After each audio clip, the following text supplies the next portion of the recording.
Legacy Maker, the All Sports Network.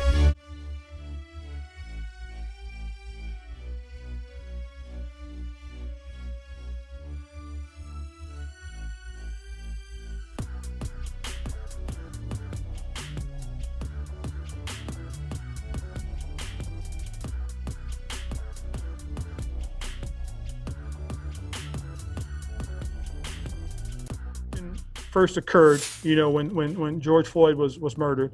A few days later, I had a Zoom meeting with the entire organization. I had a Zoom meeting with the team, just the players first, and talked with them, and had opened it up. And we really didn't have a big discussion or anything like that, but we opened it up and we talked to our guys. One of the things that we wanted to do, and thinking afterwards, is that what can we do to have a plan of action. And then the realization that and something that I learned, it was a little bit of a mistake on my part that it took me so long to react, was that I also had to talk to the whole organization. It's something I've got to get used to. So we had a Zoom meeting this week. We talked to the employees. We talked to them about what our plan of action was going to be. We really tried to think this out and make sure we had an actionable plan, not just talking about it, but we wanted to show that we're committed to actual change.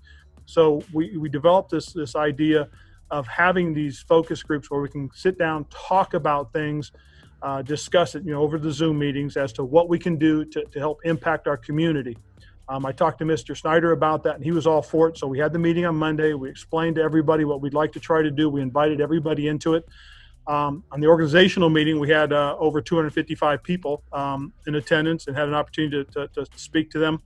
And then tomorrow we have our first meeting. Friday we'll have another meeting with the different groups and try and come up with ideas.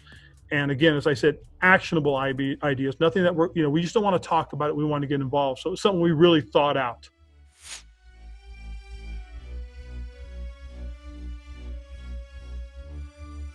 Ask that question, mostly because, I was fortunate enough to have Eric Reed with me in Carolina.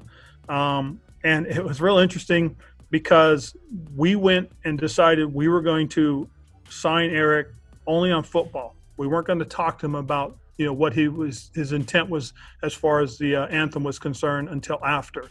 And then he and I had a great conversation. And one thing I did before we signed Eric, and I did it again last week, was I read the Constitution. I read the Bill of Rights. I read the amendments.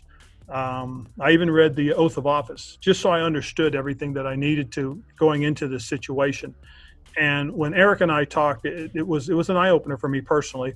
And he also helped me to really, truly understand what the protest was about in terms of taking the knee, and that it had nothing to do with our military, it had nothing to do with our first responders, it had nothing to do with the flag. It all had everything to do with social injustice and brutality, police brutality, and working to get that corrected.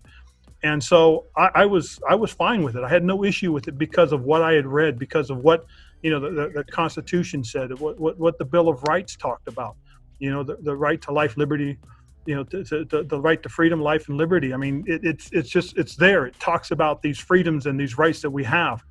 And so I just felt that it's their choice, it's their decision. And again, I support it because it's in our Constitution, and that's what our military personnel fought for our rights, for our safety. He's done very well with it. And it's been kind of neat because he'll send me a text. Sometimes he'll send it to me a little bit late at night, so I won't get it till the next morning because I'm usually in bed. But it's one of those things where he's really taken to what he and I talked about to heart. And I really do appreciate it because it shows maturity as well. And he's a young man who's just learning the game, came out of college early, obviously. One of those things that as you see him grow and develop, you can see those types of things that you're looking for and that you're hoping that he understands how important it is. I appreciate the attitude and effort he's approached this with, and really looking forward to seeing him in person. I mean, this, I pop in and out of the Zoom meetings. Like I said, he and I text back and forth. We actually had a phone call last night. We talked a little bit about things and how things are going for him. So I'm pretty excited to see him in person when we get an opportunity to get back together as a football team.